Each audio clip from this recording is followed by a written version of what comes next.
Alright, today I'm cooking chicken breast with butternut squash.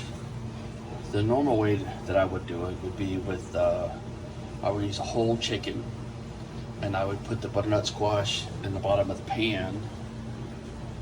I would put all that in the bottom of the pan and set that on top, and then I would coat it with like a Greek yogurt, put a little bit of seasoning on it and do that way. But this time I'm doing something a little bit different.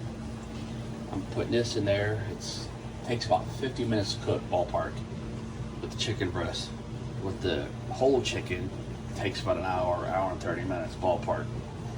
I ain't done it in a while, so there's that. So I'm gonna put it in for 25 minutes, and then I'm gonna put the butternut squash in it underneath.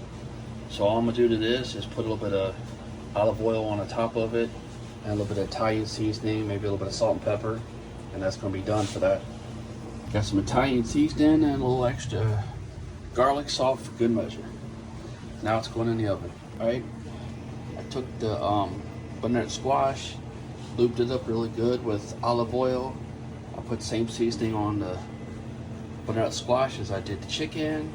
Now I'm setting the chicken on top of it. I'm gonna stick it back in the oven at 450 for about 30 minutes, just to make sure the chicken's done. There you go.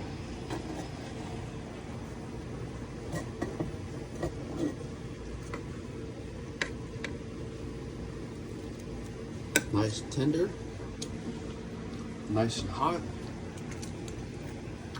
nice and juicy, good to go.